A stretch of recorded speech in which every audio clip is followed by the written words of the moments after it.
Sure, sure. Yeah. So sometimes we'll attach the meaning that money is the answer, that the more money that we make, that will solve the problem. And we can will our way to making lots and lots of money. People have done it for all of Right. time. And you can get to the top and be making lots of money and still be completely dysregulated in your nervous system and not have that capacity to hold, not have that emotional regulation to hold all that comes with that. The Making Business Effortless podcast mission is to support successful entrepreneurs by sharing the stories of high performing service based business owners while sharing tips and helpful resources so you can buy back time and make more wealth in your business and in your life.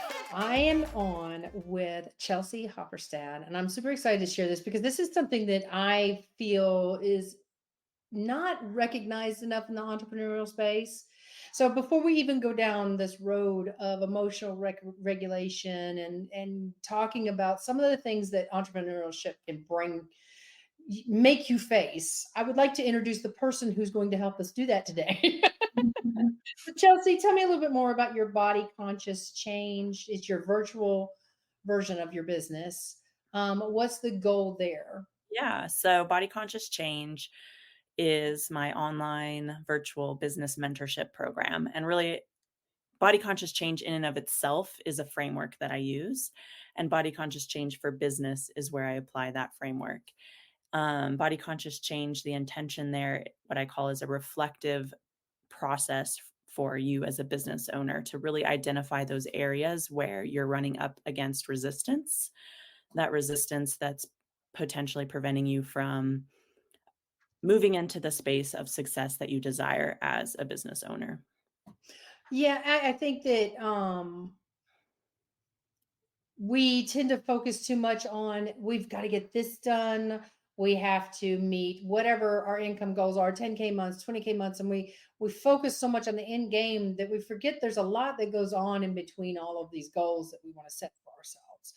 And do you feel like that, it's not just the entrepreneurial space. I think we just do it in general as human beings, that perhaps we put too much pressure on ourselves because we're not doing all those tasks that we think is going to move our business one step forward? Yeah, sometimes the inner work is the thing that's going to move the needle forward because we Right. are attached to the outcome. And kind of what you touched on there is that really it's not about the outcome, it's about the journey. And we know that, we always kind of remind ourselves of that. And so when the journey starts to feel challenging or hard or like it's taking a lot of effort, it's a lot of times because we have become too attached to the outcome Mhm. and we're putting that pressure on ourselves. And where that pressure is coming from is often that inner work piece, that block. Why are we so attached to this? What are we making it mean about us? Why do we need this to happen? And sometimes it feels like it's as simple as, well, that's how a business runs. We have to have, the clients and the money and pay for Mhm. expenses. I know this all too well as I'm going through payroll right now for one of my businesses. But, there's also like that experience, even though it's stressful, can be stress less. Like, it doesn't have to be stressful. It becomes stressful when we're attaching the meaning to it that I think what's really interesting about what you're saying there is that there's a lot. Why is this happening to me? Why, what's going on here? What's the attachment? What's the trauma aspect or whatever belief system that we have that we're being challenged by? I mean, it can be as simple as that. And we're not simply recognizing it. But I think the most important thing is that acknowledging that you can sit down and stop for a hot second and say, how are you?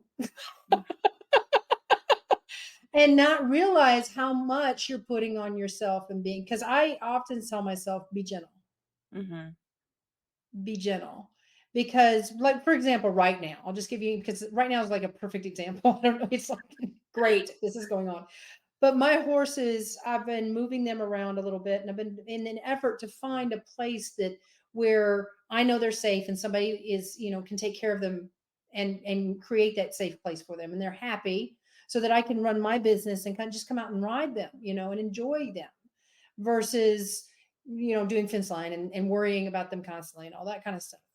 And it does have to do a lot with, as a mother, I was very much that type that was, protective of my son. I wanted him to be provided for. I was a single mom. So, of course, there's that aspect of it.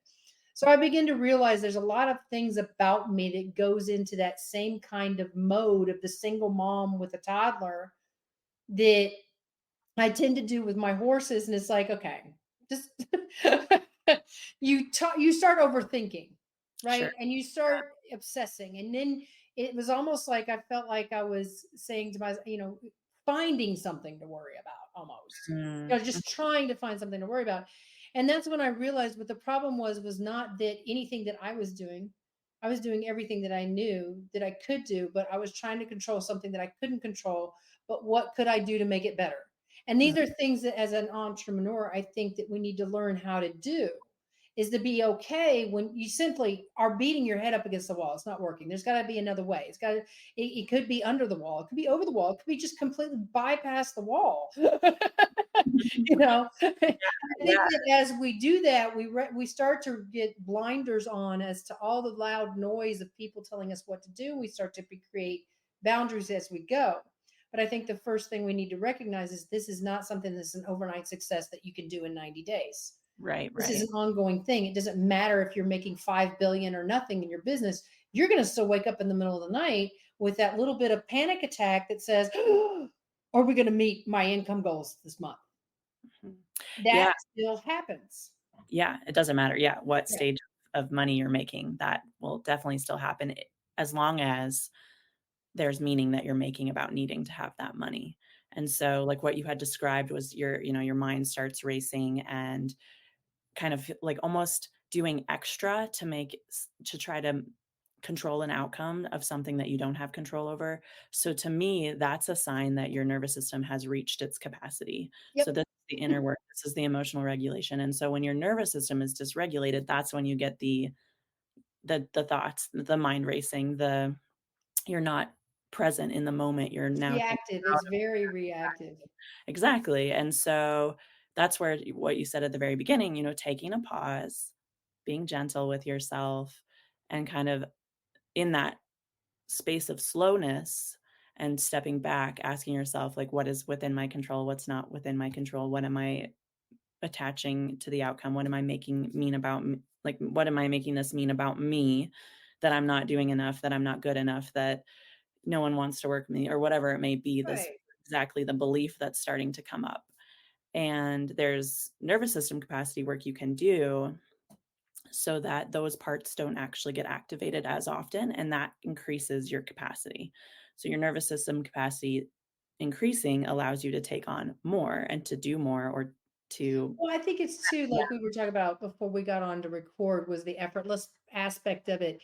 You will have these moments of nervousness and worry because you're human, yes. right? And the entrepreneurial journey, especially, is constantly leveling you up.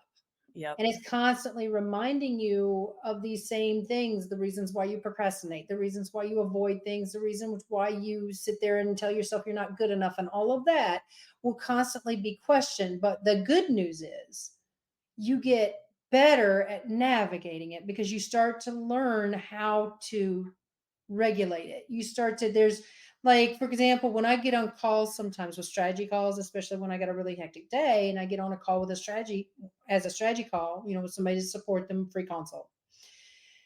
I will come off that call very hyped because I get real energetic around people when they're starting to really get clear, or even if it's a bad call, it's Mhm, hyped. You still get that energy from that call, mm, regardless if it's positive or negative. And I've learned that I have to have that 30-minute break in between so that I can sit with that mhm, and let it happen, shake it off, dance, act like a fool, and get back to it. It's just let your body react mhm. so you can gain the focus back. That's beautiful, because basically what you're doing is you're allowing the emotions to move through you, you're not letting them get stuck, and you're moving your body so that moves the emotions. Excuse me. Um, I totally swallowed a little bit, and now I have the cough thing happening. So yeah, so it allows you to move the emotions through you, and your nervous system isn't letting that get sort of stuck and, like, accumulate eventually the Yeah. emotions have to be dealt It with. At seems like it's like a snowball, right? I mean, you are kind of running around like a chicken with your head cut off, flying down a hill, gathering more and more baggage as you go. Totally, yeah. I mean, the entrepreneurial journey is not for the faint of heart. Well, I always think, we're all just out there tripping, stumbling, face planting our way to success. You know what I'm saying? I Getting back mean, up, right? I don't know if you saw it, but Vanessa Lau is one of the more influencer types, been around a long time with Instagram. Her grand boss, she was one of those that just went from zero to millions overnight, back well before COVID and all that. And she recently did a video and said, "Why I quit my $1 billion business." And if you get a chance to watch it with Vanessa Lau, a lot of the things that she discusses are the exact same things that we're talking about. She didn't take the time. She Mm, started to lose herself. yeah, She started to want to be friends with her employees, and she said, "Oh, you can't do that. You can't do that." There was too much emotion that she did never have and she acknowledges this. She said, "I never had a chance to really sit down and really think about why am I reacting to mm, these situations the way I'm reacting, the over pleasing, the all of that, and sure. freaking out about having to let some of them go because she simply didn't, and then seeing the amount of money that she had to spend to just contain this craziness that she's created. When Mm, a lot of it really wasn't, she admitted, a lot of it really wasn't necessary. sure, sure. Yeah, so sometimes we'll attach the meaning that money is the answer, that the more money that we make, that will solve the problem. And we can will our way to making lots and lots of money. People have done it for all of Right. time. And you can get to the top and be making lots of money and still be completely dysregulated in your nervous system and not have that capacity to hold, not have that emotional regulation to hold all that comes with that. And you find, these business owners will be regulating in ways that aren't necessarily benefiting them or Right. increasing their capacity. So whether that's, through substances or befriending their clients, whatever it is that makes them feel good. There's even the extreme where you end up in the hospital several times a year. Totally, yeah, or Yeah. yeah. Yeah, and it's interesting because I don't know that I know who you're talking about, or maybe I've seen her in passing, but I did recently read a handful of posts of women talking also exactly about this, that, even the glow up culture of looking a certain way and looking healthy and looking like you're living your best life and all that stuff, Yeah. still bypassing some of this inner work and this emotional regulation piece led to extreme burnout and mental health issues that have come up with that as well. Well, I think too, we are talking about women. Men go through it too, guys, but because we're women, Right. we can relate better. I think with women, there's also this aspect because, especially with my age or anybody over the age apparently of 30, if you're not blonde and cute and tiny and little, nobody's gonna pay any attention to you, Yeah. and if you're not wearing the glam, the big long eyelashes and all that. And I'm like, I'm somebody who rides horses and messes around on the farm. I am not going to put on high heels for even a hot second to take a picture of somebody that I don't know.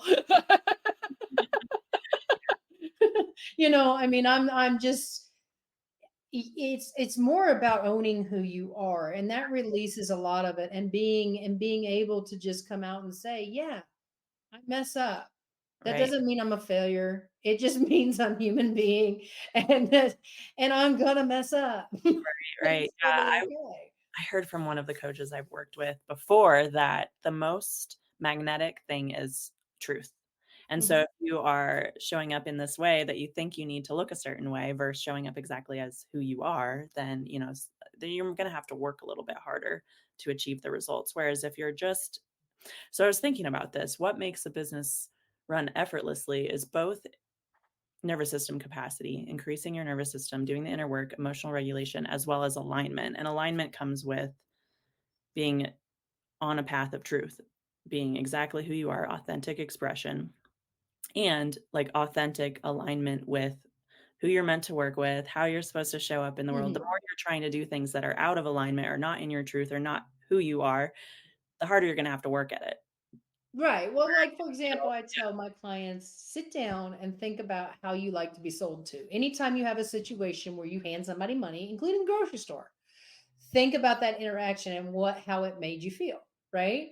Because when I walk onto a car lot, for example, the car lots, car salesmen have kind of changed their tactics too. It used to be you would be like just tackled by them if you when you walked onto the car onto the car lot.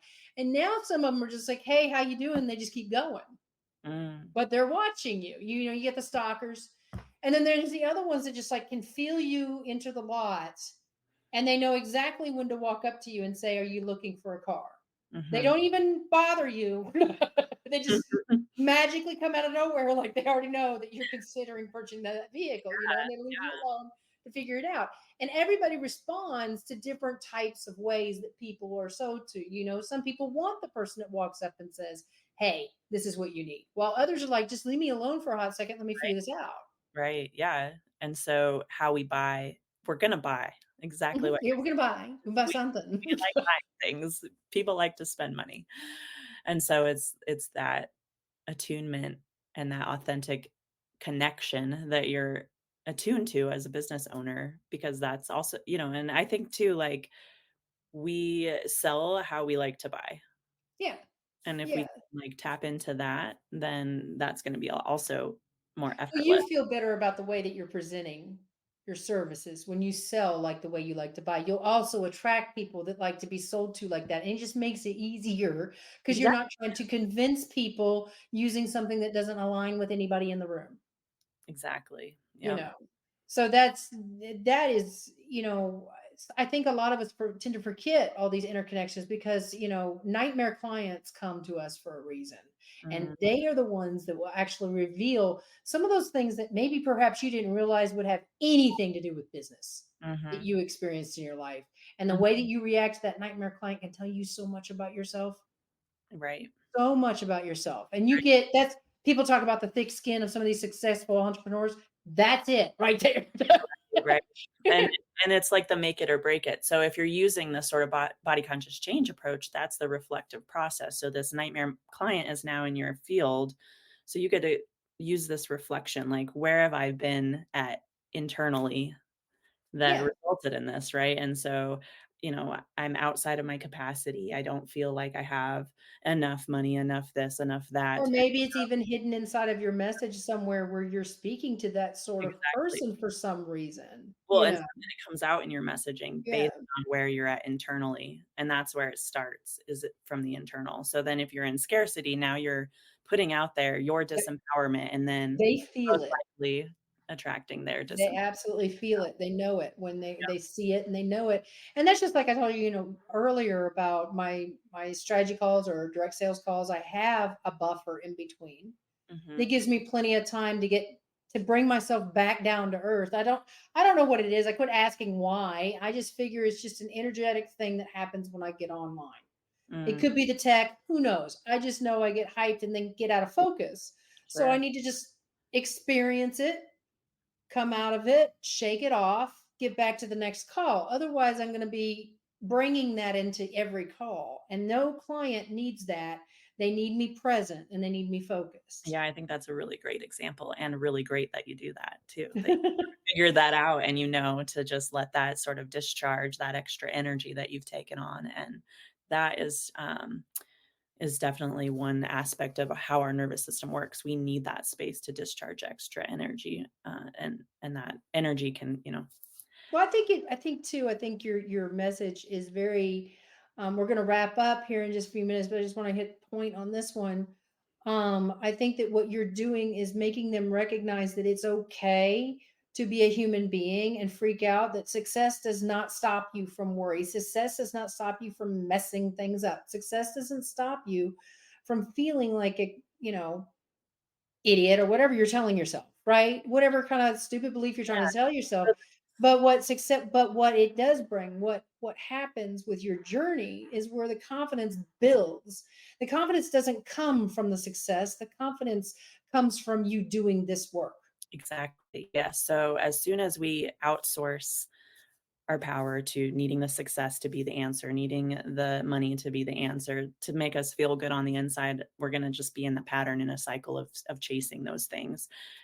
And then you get to, and we're human. Of course, we're going to do that. That's actually part of the process. That's part of the journey. And then using this technique, you can sort of pause and reflect, what's going on here? What do I need to do to turn inward to sort of, what I like to say, alchemize some of this. Mhm. And by doing the inner work, alchemizing, increasing your emotional regulation, doing the nervous system work, you increase your capacity to do more, to not be so reactive. And so it makes business more effortless, not easier, but you can take on more, you can do more. I'm a 3 times business Right. owner with 2 kids under 3, and I do a lot, and it's a lot of work, and it's not effort, like, it takes effort, right? But a lot of it feels effortless because of the work that I've done in my nervous system, and Right. be able to carry this amount of stuff in my field, and not make it mean anything about me. And of course, it still comes up for me. And so then I turn in and I do this work. Well, I think it's so interesting because you can get into that downward spiral, kind of lose, especially when you're in the thick of something that's more like an emergency situation. So, like, with my horse, she was losing weight. We had Mm, to get her somewhere where she could feel safe and eat. She wasn't eating. And, I'm like trying to figure out where to take her to. And, everywhere that I've taken her to so far in my area was not working. So I thought, let's send her back to Tennessee. And I'm just sitting there going, I've got to figure out a way. I'm hoping this is the right, choice. I'm feeling my emotions and doing the work as I'm going through it all, because this is stressful. I'm yep. dealing with some people who are invading my boundaries, all of that kind of stuff, Yep. getting pulled this way and that, and trying to run a business. And Yep. then all of a sudden, here comes out of nowhere a solution. Mm, And I've seen that happen so many times when you just kind of like take a moment, take a deep breath, and quit trying to grab a hold of something that's not, that you can control, and just see where you're at. There may be an answer hidden right underneath your nose. And exactly. it Always literally was. have. Yeah, I think we always have access to that, and that what you're describing is that awareness. You're very aware, and so that emotional regulation increases our awareness. The more we practice the emotional regulation, the more awareness we have access to, and when we're calm and collected, that's when the solutions totally come. So, Yeah, I think that one of my friends who's she runs a very big barn, and you will see her every day sit on a chair looking at the mountains, doing absolutely nothing. If you walk up to her, she'll go, "Not right now." mm. And then suddenly she'll just get up and go, "All right, I know how to do this. Let's do it. Let's go." And she does it faster just by taking 10 minutes to just sit there and stare at mountains for a hot That's second. amazing.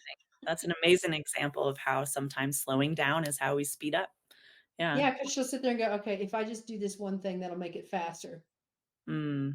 Because you get in the thick of things and you don't see how the machine is running sometimes. Exactly. Yeah. It's a beautiful example for business, because business is a machine. It is a machine for sure. Chelsea's information is down in the show notes. Please do connect with her. She can definitely support you on your entrepreneurial journey so you don't go half insane. So, and you have a free invite to the Effortlessly Book community, where we do have people like Chelsie inside that group. And we are a group of supportive people, but you also have access to amazing free resources to help you on your journey as an entrepreneur, whether you want to be a solopreneur or you want a big, giant group of people to work with. We just want to help make sure you get there and make business effortless. Thank you so much for joining me, Chelsie. Thank you for having me. Thank you for listening. Be sure to join the Effortlessly Book community on Facebook for more free resources and support. Simply check out the show notes. Please share this podcast with other online service providers in your circle. And by all means, leave a comment and let me know your biggest takeaway, along with other topics